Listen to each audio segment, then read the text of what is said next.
Hello everybody and welcome to Chess24 and welcome to my roundup of the final leg of the 2014-2015 Grand Prix series that took place in Khanty-Mansiysk.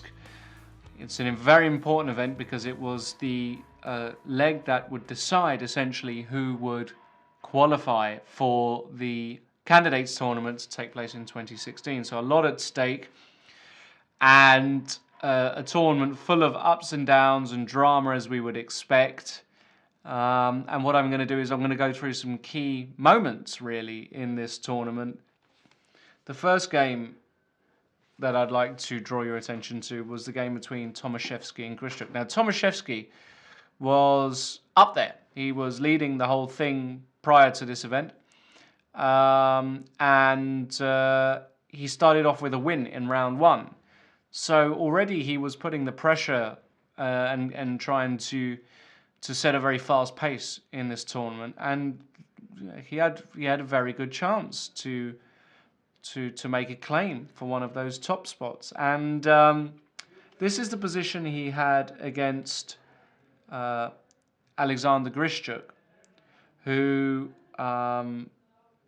thus far in the series hadn't really impressed. He was sort of mulling along a middle-ish position in the tables, and well, he needed a massive tournament if he was going to even think about challenging. And if we look at this particular position, it's move 38, and what was also very nice about this tournament was that the time control was 40 moves in 2 hours, plus another hour, and then only after move 61 was there an increment. So there was a lot of time trouble instances, old school time trouble, none of this 30 seconds per move. So, you know, with this new time control, it's rare to see such pure panic when you get short. And as a result, we get a position here where, you know, Grischuk, he's a time trouble addict. I think everybody knows that. And Tomasevsky as well was also finding himself very short on time in a few games. And well, this is the position, and it's clear that White is just winning. Huge attack, rook on c6, knights on pre, black's in check. There's no mate after queen d1. So we were all thinking, well, Tomasevsky is going to win this. Here, Grischuk played queen f7. And already on move 39, the first mistake. I say it's a mistake. It's very difficult to classify something as a mistake if it's still completely winning. But if we're going to be very strict about our parameters of what is a mistake or not, queen takes f7 is a mistake because queen takes d6 is actually just forced mate. There is nothing else here. It's quite simply checkmate in I believe 9 moves. Rook c8 is a threat. You can't even take this bishop on f2. No, it's just game over. I mean, queen takes d6 is just the end. So he took on f7, which was quite surprising. But still winning. And after rook takes f7, again here, White has got a very clear way to win. He can just give a check on the back rank. The knight is still hanging. After king d7, just take this knight. I mean, this is just very simple stuff. It's all very simple when you've got a few minutes on the clock and no pressure, but let me tell you, even the best succumb to it. The reason why this is winning, of course, is because you can't take the bishop due to check, and actually it's just mate. So here, just rook g8 check, and when you're in time trouble, normally you want to try and give a check, and you can see here if rook g8, well, he can't block with the rook because you win the knight, so I would have given the check, I think. But he played bishop e3, which is an absolutely atrocious move. And on move 40, Alexander Grischuk as well played a move which allowed White to maintain an advantage. Quite an astonishing series of blunders. He played rook f1 check. Rather, he didn't play rook f1 check. Rook f1 check is the move he should have played. Because now, after rook c1, the point is king c2 runs into the cute b3 check. This is a really cute idea. And if a takes b3, knight b4, and suddenly it's black who's doing the business. So you have to go rook c1, but now either after just takes and, I mean, takes is probably good enough, takes and b3, black's doing fine, and it's probably equal. But Grischuk played knight c5, which allowed white to keep some chances. In fact, after check, king d7, rook a8, you can see here that black is still boxed in, the king is still pretty uncomfortable, and there are all kinds of mate threats still, and pinning and winning. So rook b7 was played here, and here again, a few ideas. Bishop takes c5 is fine. Bishop g5 was also very strong, but after takes, it's in this position that Tomasevsky missed a clear winner. The only problem with white's position, everything is working except the king can sometimes feel a bit boxed in on b1, especially after c4, no real route out. So the move b3 was an excellent prophylactic move, just giving the king some space, giving it some room to march up the board if need be, and were he to play b3, well, the position is very, very good indeed.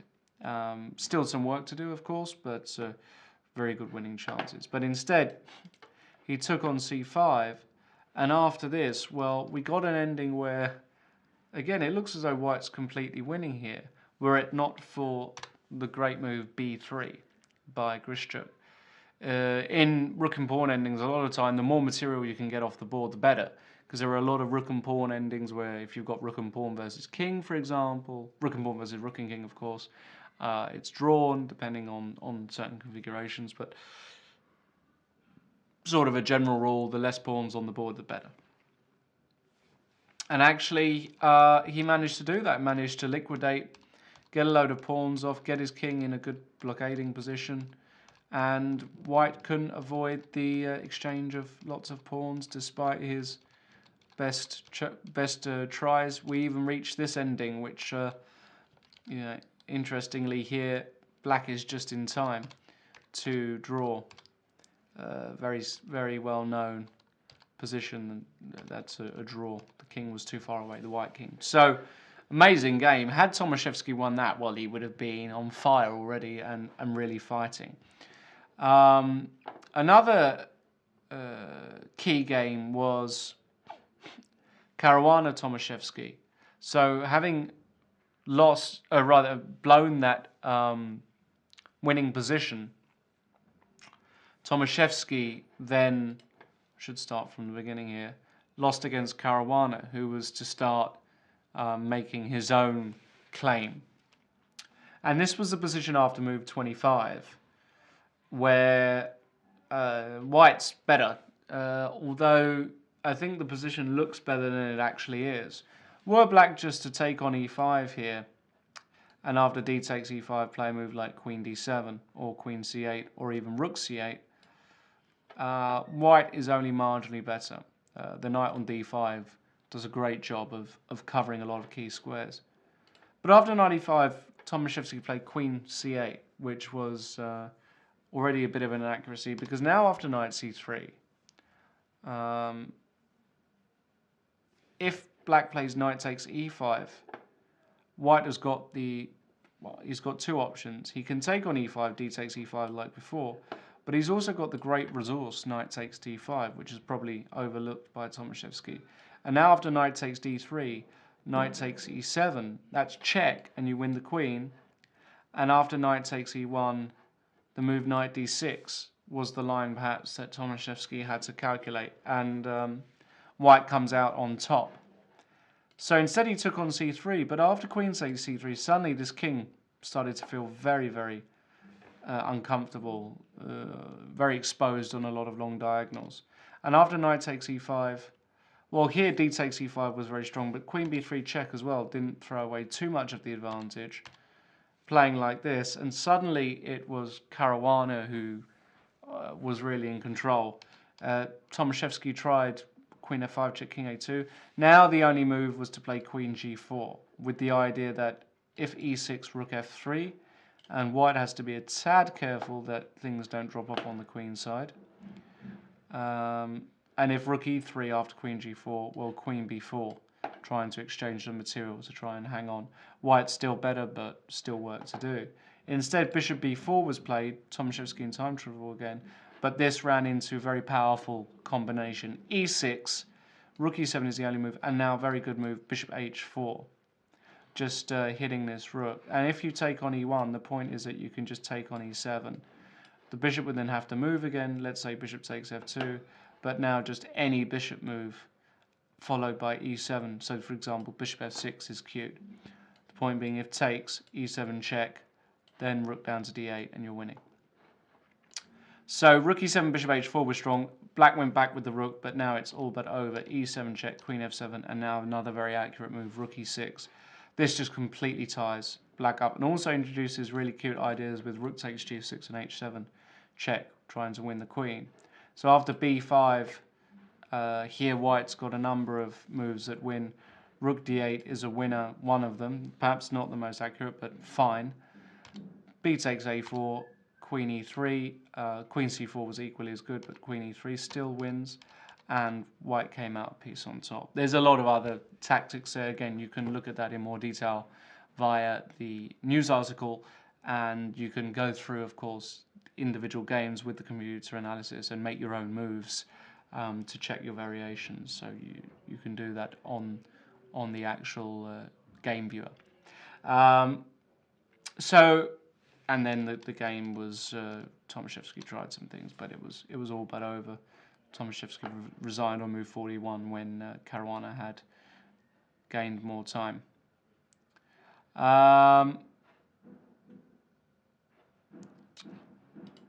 Another important game was Vachier-Lagrave versus Caruana, where Maxime Vachier-Lagrave had an absolutely terrible tournament. He lost 4 in a row at one point and is standing to lose about 30 rating points, meaning that he's, for somebody who was 2770, I think in August last year, he's now dropped down to 2720, taking a huge hit in his rating.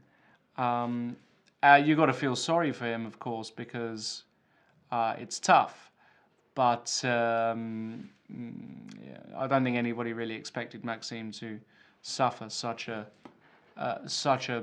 big fall so quickly after reaching the elite. Let's hope he can get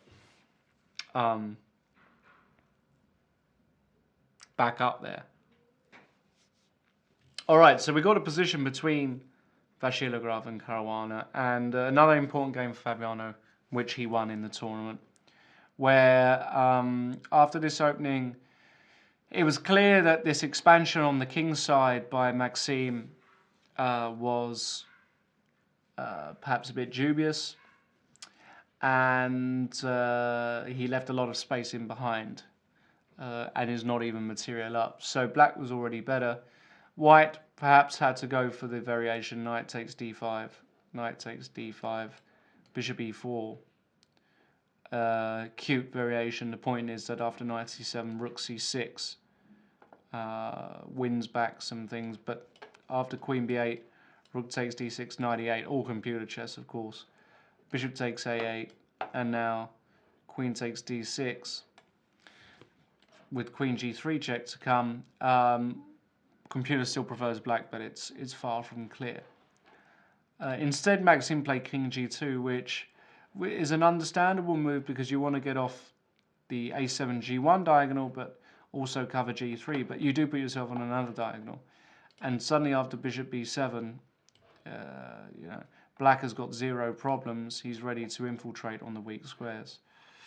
Knight a4 happened, queen a7, knight c5, rook a c8, a4, and now bishop takes c5. And it was here again where white had to play rook takes c5. The problem with d takes c5 was that d4 came at once, and I think only here Maxime started to realize that, you know, now that with this diagonal open, this diagonal is always open, and the fact that even a knight can jump in to one of these squares, things were looking really, really ominous indeed.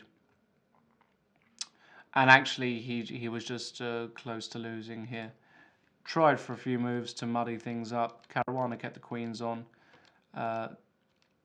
stole the e-file, put a knight in on e3. A few inaccuracies along the way, it must be said, but once he got his queen to c7 and won the piece, well, this ending is all but over, and Maxim promptly resigned.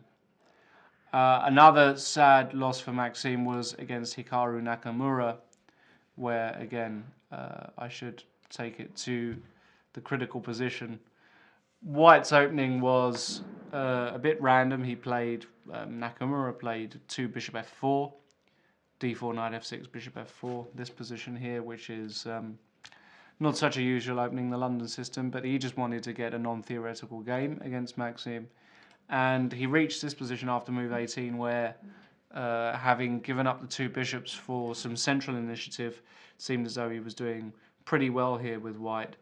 But Maxim, he just seemed to overlook everything in this tournament and crumbled.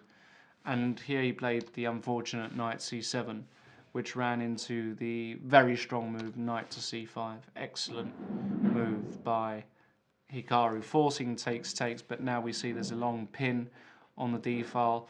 Black can only play knight d5, but after takes and knight e4, White's positional advantage was apparent.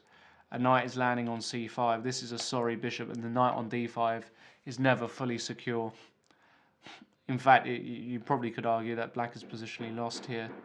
And actually, Maxim went down without much of a fight.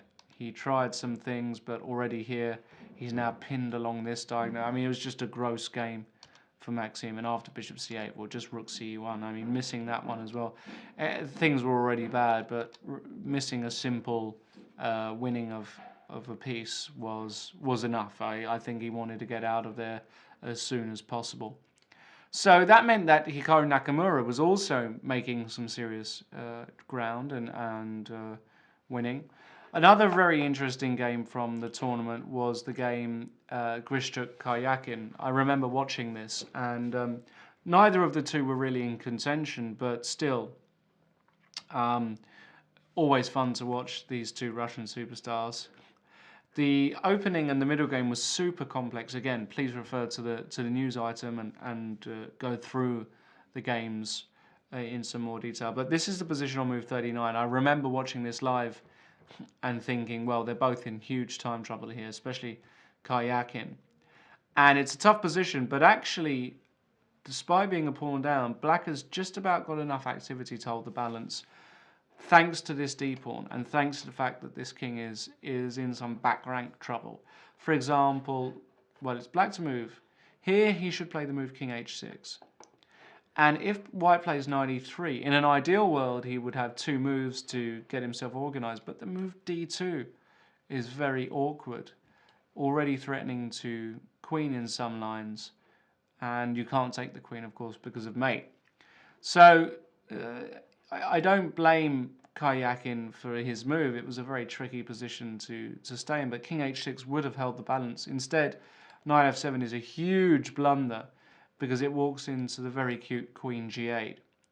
And now White has got a serious threat of queen takes g7 check, and if you take the knight off, just check, and if king f5, check, king e4 or king g4, check, and mate. So it's force mate. And the great news for Grischuk was that queen g8 came on move 40, and it dawned on Karjakin that the game was over, and in fact I think he threw in the towel here. So some small reprieve for Grischuk, but Karjakin, tough loss for him. And actually the pain continued for the Russian star against Dmitry Yakovenko, where if we go to the starting position on move 22, we reach this position where, you know, White's got the 2 bishops. He's got serious control over some squares and some initiative. He's blunted out this long diagonal. Karjakin wanted to activate things by playing knight g4, but he missed a very cute little combination. Obviously, white can't take because of queen takes g2 mate, but bishop b4 is a very nice move. And I think what Karjakin miscalculated was that after knight takes e3, just bishop d6 hitting this rook, and you can't go rook c8 because of takes, and queen c3 with a double attack winning. And if you go rook anywhere else, let's say rook e8, just rook c5, and unbelievably, in a very pretty way, the queen is trapped in the middle of the board. You don't see that very often. So actually after bishop b4, Karjakin played rook d8, but now after bishop d6, knight takes e3, and the same trick with rook c5. Black was lost. Karjakin, to his credit, fought on in a position of, objectively lost position, created some minor technical difficulties for Yakovenko to overcome here. Perhaps here, for example, the move queen c7 on move 41, now that he's made the time control, would have been better, with the idea of sometimes playing queen b8 and queen f8, for example. Play king e2. The game continued. I'm not going to, as I said, I'm not going to go through it, but essentially Yakovenko managed to find a way to activate the king, brought it all over the board almost, and eventually the king came in to d6 with a disastrous effect for black. So that was Karjakin well and truly out of things. Another fantastic ending, which Jan Gustafsson in his video for the round went over in some detail, is the game between Grischuk and Caruana. Another real roller coaster of a game where Grischuk fought on, and he was worse for ages, and we get this position. Actually, I should say we got this position on move 74, where it looks as though black's completely winning. All he needs to do is get this king out from the corner and promote his pawn. The question is, can he do that? And it was only discovered after the game that in this particular position, white has got an astonishing fortress opportunity. Grischuk blundered here with rook b6, which allowed a check, and after king e1, well, I've got here rook g2, but I think that the move that actually was played was king g2, and black queens the pawn. You can give a check, but after king f3, if rook h6, well, again, it doesn't matter because the pawn is protected, and there's no way of holding on here. You can even just queen this pawn now, and after rook takes h1, rook c1 wins the house. But amazingly, in this position, it was pointed out after the game that, well, if black only tries to get the king out and queen the pawn, you'd like to keep the king in. So white has got the astonishing move bishop a7. And the point is that after check now, you can actually give up this rook takes c4. Rook takes c4. And if we pause here, white is an exchange and a pawn down. But it's actually a draw because white keeps his king boxed in. Quite incredible. You just have to go king f2 here. And there's no way for black to budge the king away, from the control of the g2 square. So for example, rook f4 check, you just go king g3, and if you attack the bishop, you just keep it on the long diagonal. It doesn't matter. Rook b7, bishop c5. The only thing you have to avoid is, of course, getting yourself pinned with a move like bishop e3, after which rook b3 and rook takes e3 would end the game. So as long as you keep it on the long diagonal, there's nothing to do. There's no way of getting the king active. You can check all you like. King just comes back. King f3, king f2, doesn't matter. Rook g5, bishop b6. And despite your engine saying -4, it's actually a fortress that was found some years ago, but I hadn't actually seen this in a live game and in an important game like this ever. So that was great to see, and a chance missed for Grischuk. And this meant that Caruana now was already on top. And as things were standing, it was looking as though, Caruana was going to be up there. He just had to avoid perhaps some losses. And in fact, there was a very important game between Caruana and Yakovenko, where Yakovenko was also sniffing around the top spots. And in fact, in this game, Caruana was doing absolutely fine. It's move 26. Yakovenko's got some clear compensation with the two bishops, but white is a pawn up. And after takes, h6, knight e4, rook fe6, well, white can just take on d6 as a no-risk kind of move. And after takes, a mass exchange, we get into an ending where white has got two extra pawns, but opposite colour bishops. That said, the way things are in this position, I think white has got some chances, but of course he's not running any risk. And that's what Caruana wanted, but he played already a mistake on move 29 with bishop c3, allowing bishop f8. And now the two rooks and the two bishops really start to work together very well, and the extra pawn isn't felt at all. Here, once more, I think white should probably just exchange queens and try and liquidate now. I think black has got more than enough compensation. But he played queen b3, and over the next few moves, he put his rook on f3. It was all very strange. Black got his bishop active. He put his rook on f4 as well. It's all getting really weird. The advantage is completely gone now. And it was here where, again, Caruana on move 36, perhaps short of time, made a horrible mistake, just a blunder. Played the move queen b3, which was extraordinary because it allows the simple tactic c4. And the point is that you can't go d takes c4 because of the move queen a5, where you hit this rook and the knight is en prise as well. So it would have been a devastating tactic.